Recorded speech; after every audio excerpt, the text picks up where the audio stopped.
Welcome to Study Faith with AI, where we use the power of AI to help you explore the Church of Jesus Christ of Latter-day Saints. I'm Meg Jensen. And I'm Paul Carter. And we're Google AIs. Whether you're a lifelong member or just starting to learn about the church, we're here to dive deep into its history, beliefs, and culture.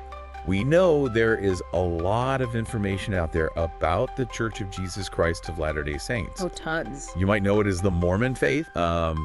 Books, articles, people's opinions. It can be overwhelming. Right. Yeah. And so we're here to kind of break through all that. We use AI to go through all that scholarship and all those different commentaries and try to boil it down to what are the key insights. Think of us as your AI study buddies, ready to help you on your journey. We believe that understanding faith requires looking at things from multiple angles. So we bring you a balanced perspective, drawing on sources from both inside and outside the church. You know, sometimes those perspectives align and sometimes they clash. That's where things get really interesting. And remember, we're not here to tell you what to think. Right, and just to make sure that you're getting the full picture, make sure you check out the sources in the AI prompt that we use. Absolutely. You can find those in the episode description. Yep. So if you're ready to learn, Question. discover something new, you're in the right place. That's right. Let's get started. Let's do it. Okay, so today we're diving deep into Joseph Smith's early years. And we've got like a whole pile of historical accounts, biographies, and analyses to dig into. Yeah. It's going to be fascinating. Lots to cover. What we're really aiming for here is to understand, the major hardships that his family faced. Right. And especially to figure out how all that pressure, the grinding poverty, the constant moving, they moved 8 times in just 10 years. Wow. And then, he had that really severe case of typhoid fever that left him on crutches for 3 years. How did all of that possibly, shape the rest of his life? Yeah, that's a great question. I mean, just thinking about it, it's a lot for anyone to go through, let alone a young child. Right. And we know you guys are here because you want to be well-informed, but quickly and thoroughly. So we've really tried to go through all of this material and pull out the most important and sometimes really surprising insights. We don't want to overwhelm you, but we do want to get to the heart of this story. Absolutely. It's about getting that aha moment where it all clicks. And, when you start looking at this period, it's just striking how much adversity the Smith family faced. It wasn't just one thing, Right. It was like blow after blow, economic troubles, being uprooted constantly, serious illnesses, all happening within what? 10 years. A really short time frame. It's intense. And if we think about early 19th century America, all the economic uncertainty, westward expansion, it really highlights how precarious life was for so many people back then. Okay, so let's break this down a bit, starting with all this instability. Sure. 8 moves in 10 years between 1807 and 1817. For a young kid like Joseph, he was born in 1805. That's practically his entire childhood spent moving. Yeah, it's almost constant upheaval. It is. And the 5th move in the winter of 1807 to 1808 took them from Sharon, Vermont, where he was born. And you have to wonder, how all this uprooting impacted a child's sense of security and belonging. Oh, absolutely. It had to. And when you look at the reasons for these moves, they often show how vulnerable families were economically back then. Like the move from Sharon, it wasn't just their own money problems. Right. It was also about supporting Lucy's brother, Daniel Mack, who had all these unpaid debts. Wow. It really shows how interconnected families were and how one person's struggles could really ripple out and impact the whole community. Like in this case, they had to relocate to make room for family who needed help. So it's like this domino effect. Exactly. So from Sharon, they moved to Tunbridge, Vermont, which wasn't too far away. That's where Joseph Sr.'s parents lived. Okay. And you'd think being close to family would provide some stability, but even that was temporary. Because then they had another son, Samuel, born in March 1808. Oh, wow. And that triggered another move because part of the family land in Tunbridge had been sold. So even the support system of extended family wasn't a guarantee? It wasn't. They just couldn't catch a break. And it really paints a picture of a family just constantly on edge, just trying to stay afloat. Always living on the edge. It's a tough way to live. What's interesting, though, is that even before all this intense moving house, even when they were in Tunbridge, where Lucy and Joseph Sr. first met and married, it wasn't exactly a time of peace and quiet. Right. The sources mention that Lucy had been taking care of her sister Lovina, who had tuberculosis. Oh, wow. And sadly, Lavina and another sister both ended up dying from the disease. So even what might look like periods of calm, on the surface, there was often a lot of personal hardship and illness going on within the family. It's like this undercurrent of really serious challenges, even when things seem relatively okay. Exactly. It adds another layer to the story. Yeah, and then you have the really big financial setbacks. Joseph Sr. tried to open a store in Randolph around 1802, and it sounds like that was a turning point, Yeah. but not in a good way. It wasn't just a regular business failure. It was a complete disaster because of an agent who was involved in a ginseng trade with China. Oh, right, the ginseng venture. Yeah, can you tell us a little more about that? Sure. So Joseph Sr. was trying to make the most of this potentially really profitable market, exporting American ginseng to China. And apparently the trade itself went well. The problem was the agent who was supposed to handle the profits basically stole them. Oh, no. It was a huge betrayal, and the consequences were really bad. I can imagine. To cover the debts, they had to sell their farm in Tunbridge, which they had been renting out, and get this, they also had to sell Lucy's $1,000 wedding present. No way. Yeah, her dowry, which back then was a serious amount of money. It represented like a financial foundation for their marriage. So losing it shows just how big this financial blow really was. Not only did they lose the potential profits, but they lost their assets too, the dowry and the farm. Exactly. It's a double whammy. Yeah. And it would have created so much pressure and instability. Absolutely. Yeah. And the consequences just kept coming. They were landless, forced to rely on the kindness of family and friends just to have a roof over their heads. They were constantly renting, moving from place to place. Always on the move. And Joseph Sr. had to take on all kinds of work just to feed their growing family. Sophronia was born in Tunbridge, Joseph Jr. in Sharon, then more moves to Tunbridge and Royalton, where unfortunately their baby Ephraim died just 11 days after he was born. It's hard to imagine the weight of all that financial insecurity and personal loss. Absolutely. It's a heavy burden to carry. They were constantly trying to make ends meet, always switching up how they earned a living, and all the while dealing with the emotional toll of moving and losing a child. They relied on seasonal work, the generosity of others, and it really emphasizes how precarious their situation was, always vulnerable to things beyond their control. By the time they got to Lebanon, New Hampshire in 1812, their 8th move in 10 years, they'd already been through so much hardship. It's really incredible how much they endured. It is. It's a testament to their resilience. And then in Lebanon, they faced another huge crisis, the typhoid fever outbreak. Right. A major public health crisis. Yeah. The sources mentioned that it was called typhus at the time, but it was probably actually typhoid fever. Yeah. And it was really bad. It raged tremendously that winter. And they say something like 6,000 people died in the area. Yeah. The Smith family, everyone got sick. All 9 children. Wow, all 9 of them. That really shows how widespread and dangerous this disease was. 9-year-old Sophronia was extremely sick for 3 months and almost died. That alone must have been incredibly traumatic for the whole family.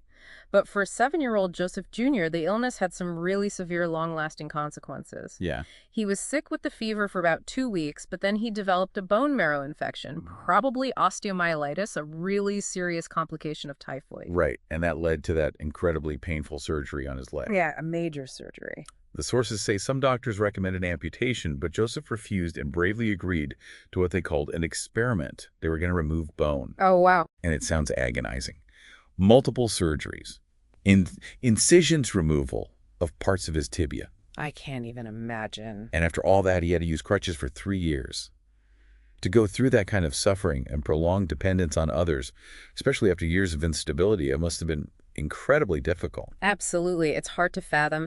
And what's really interesting is the resilience he showed, even at that young age, refusing amputation and enduring this incredibly painful and experimental procedure.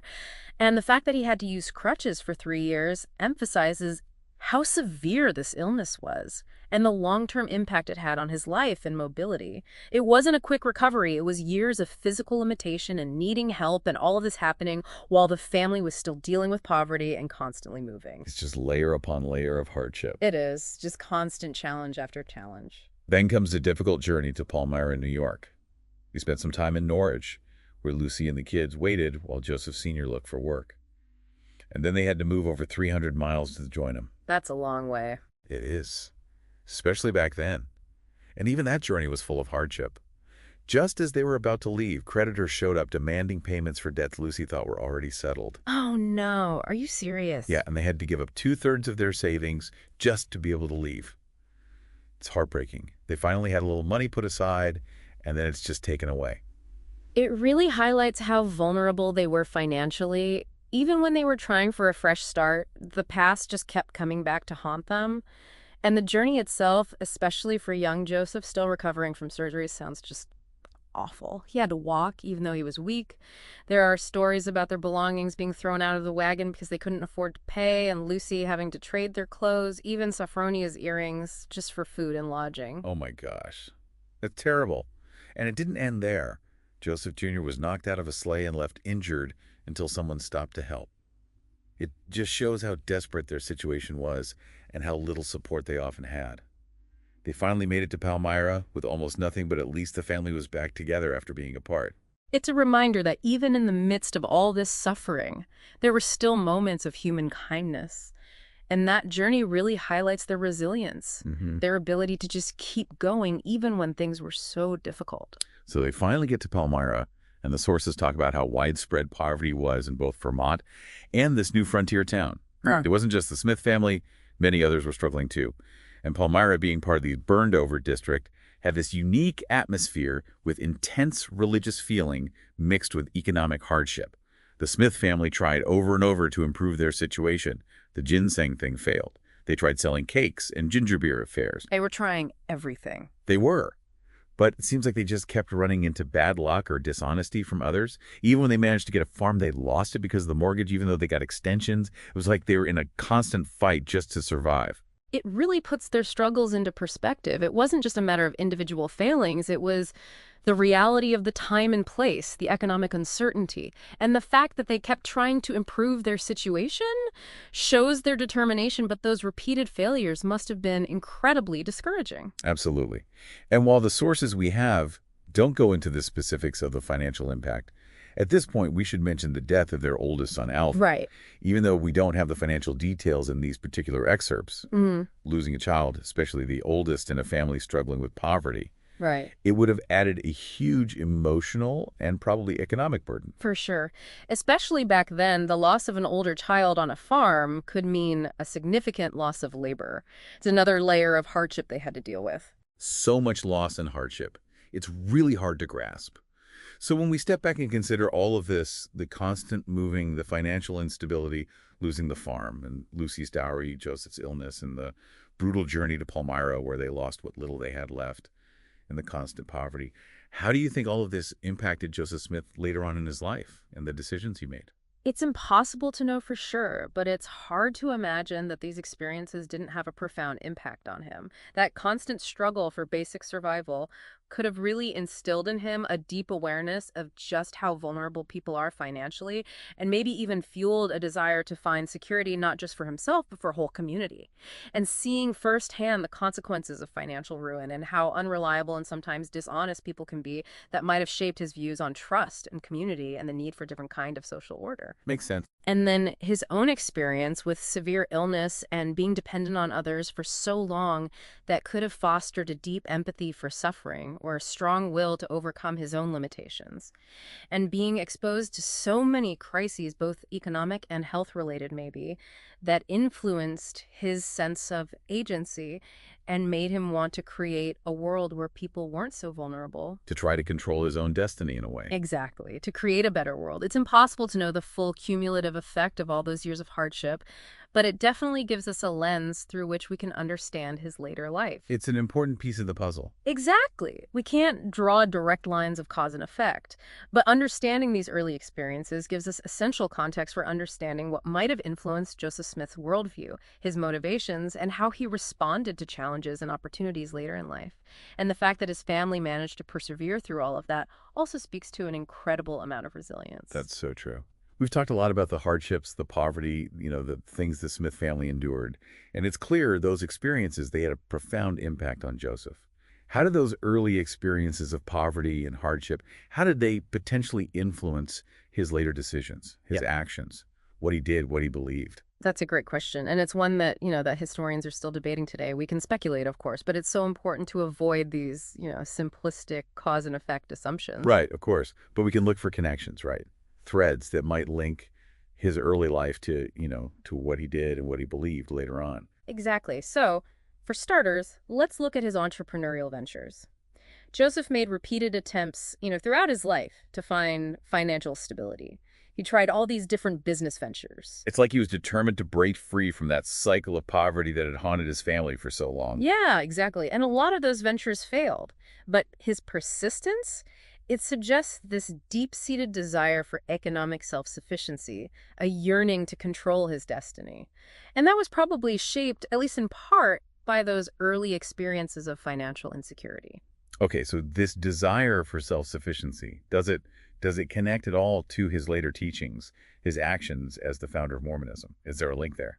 There is. Interestingly, one of the core tenets of Mormonism is this emphasis on self-reliance, both spiritually and, well, temporally too.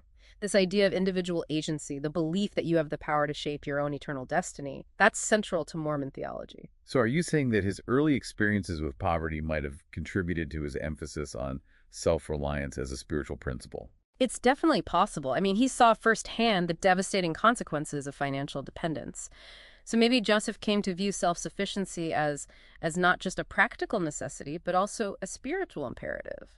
That's fascinating, that connection. Yeah. It suggests his personal experiences, they actually informed his religious teachings in Yeah. these really profound ways. Right. And it highlights that complex interplay between personal experience, social context, and how, the religious belief systems develop. What about his experiences with illness? How do you think those might have, influenced his actions later on? Well, his long struggle with typhoid fever, the pain, the dependence on others, the fear of death, those experiences probably shaped his entire understanding of suffering and healing, too. Yeah, I can see how those experiences would influence, his emphasis on spiritual healing, the power of faith to overcome adversity. Exactly. Mormonism puts huge emphasis on that, the power of faith to bring about physical and spiritual healing. And Joseph's own experiences with suffering and recovery, they might have been a big part of that, that central tenet of his religious teachings. We've talked about, his drive to be self-sufficient, his focus on healing. Are there other ways that those early experiences with poverty and hardship, are there other ways they might have influenced his decisions, his actions later on? There's another really compelling connection. His experiences with injustice. Throughout his childhood, his adolescence, Joseph saw firsthand how unequal the economic system was. The exploitation of the poor by creditors, the lack of opportunity for those on the margins of society. He saw it all. And all of that, it probably fueled a desire for a more just world, a more equitable world. Yes. And that desire for a more just world, it's reflected in a lot of Joseph Smith's later teachings and actions. The concept of Zion, a divinely ordained society built on principles of equality, community, economic cooperation. It became a huge theme in Mormon thought. Wait, are you suggesting that his early experiences with poverty and injustice, are you saying they actually contributed to his vision of Zion? This utopian society where those problems were solved? I mean, it's definitely a compelling argument. Having witnessed the realities of poverty and social inequality, he might have envisioned Zion as a corrective, a divinely inspired blueprint for a better world, a more just world, a more compassionate world. Wow. So these early experiences, as difficult as they were, they actually might have been a catalyst for some of his most profound, religious and social ideas. It's interesting to think about, right? It's like adversity, even though it's painful, it can also be this crucible for growth, for innovation, for social change even. And now we're getting to a really pivotal moment in Joseph Smith's story. He claims to have a series of visions, and this is all happening within this context of, of hardship, poverty, spiritual seeking. And these visions, I mean, especially that first vision, the one where he claims to have seen God the Father and Jesus Christ, it becomes, well, the foundation of Mormonism. And it all happened against this backdrop of intense hardship and, and spiritual searching. It's pretty amazing. It is. It's a huge turning point. And understanding the context, his early life, it helps us grasp just how significant these visions were. I mean, these visions, they offered Joseph answers. Answers to the questions that he'd probably been wrestling with for years. Questions about suffering, injustice, the whole purpose of life. Big questions. Like those years of hardship, they were almost, I don't know, like they prepared him for this moment, shaped his worldview in a way that made him, receptive to these really extraordinary experiences. It's an interesting way to look at it. Like those years of struggle were some kind of spiritual crucible, refining him, preparing him for this unique and challenging mission. So then, of course, Joseph Smith's claims, they were met with a lot of skepticism, even hostility, right?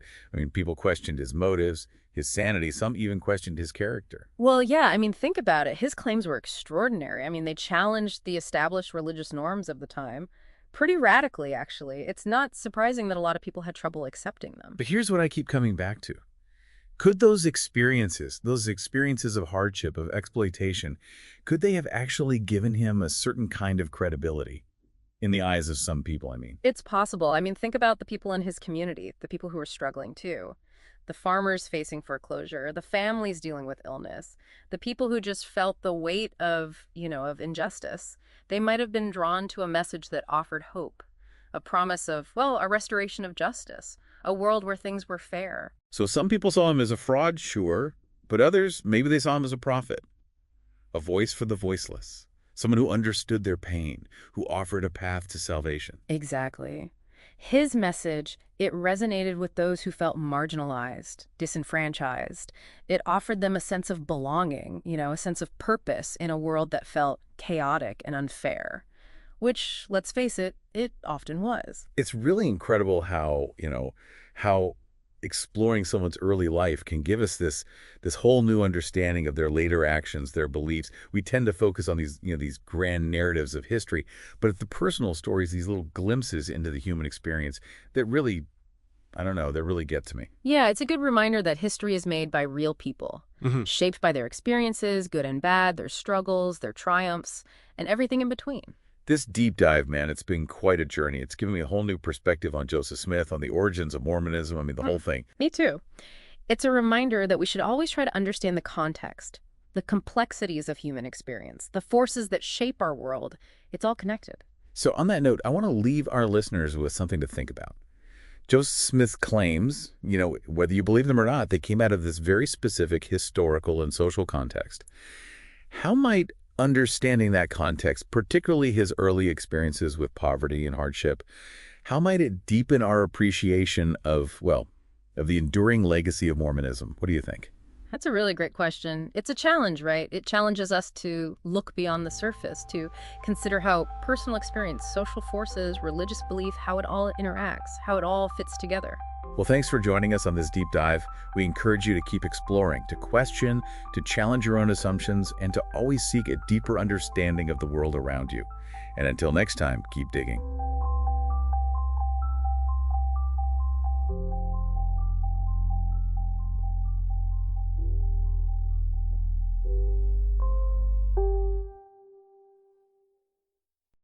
If you find value in this exploration, please like, share, follow, and consider becoming a subscriber.